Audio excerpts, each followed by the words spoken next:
Hey, this is Mike from CoachMePlus. I'm just going to walk through a brief overview of how to build a KPI tracking dashboard for any items within your testing. So this is going to be after testing has been completed or before testing is completed, rather, either way.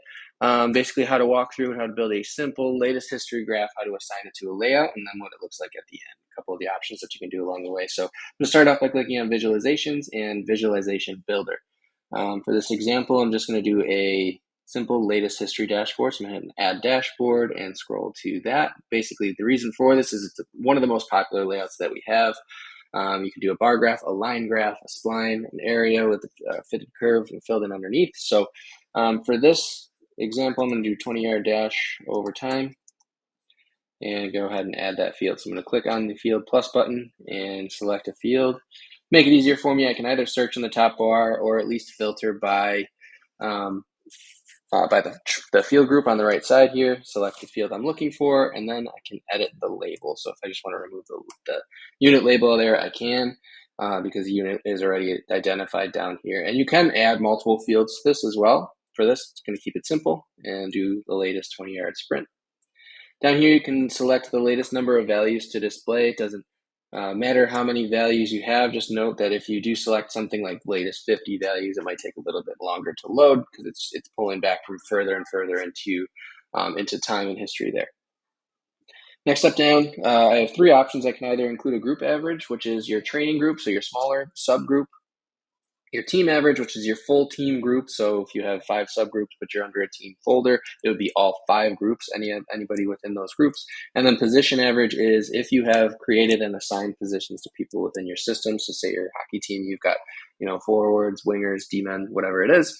That would be the position average for anybody that's been assigned the same thing when you go to their layout. And then under plot type, I can either have a line, I can have a spline, which is a fitted curve. I can have the line filled in underneath, and then I can have a vertical bar graph or a horizontal bar graph. I'm just going to do line here, and I am going to include a team average on this. And then I typically leave this box at the bottom here, show only dates with values instead of full date range. I leave that checked. It keeps it a cleaner graph so you don't have any empty dates. You don't have a bunch of crowded information on that x-axis. So I leave that checked. You can uncheck it if you want to know how many days in between where it tested or whatever that may be. But I'm going to leave it checked for this example, and then I'm going to hit save. I have two options. I can either just hit OK, or I can assign it directly to a layout here and select an existing layout. I'm going to choose the former. So now that this is saved, I'm going to back out, and I'm going to go back to dashboard layouts. So since I built an individual only dashboard for that latest history dashboard as it was labeled, I'm going to select the individual dashboard layout and jump into my editor here. And I can see the panes for each of the dashboards that are already added in. In this screen, I can remove dashboards by hitting the trash can. I can move them around. So if I hit the arrows here, I have the option to basically reorder where things are. I can also move things up and down, move full rows up and down, or I can expand a dashboard. So if I want something to be full view, so say I do have a crowded x-axis or I have a ton of dates, I can move something out full by hitting these icons here. All right, so I'm going to add my dashboard in here. So I'm going to go ahead and hit plus dashboard, and I've got my 20-yard dash over time that I just built. I can also search for that. There we go. And drop it in. It automatically defaults to a full width. I want to put it next to my vertical jump dashboard. So I'm going to make it half width, and then I'm going to use my arrows here, and I'm going to drop that down. What that does is leaves vertical jump where it was, puts 20-yard dash right next to it, and away I go. So I'm going to save that. It's good to go there. Now that it's saved, I'm going to go out to any of my athletes that had this assigned to them already. So I'm going to grab my athletes. I'm going to go into Cole Wepner and select his dashboards. It's going to load up.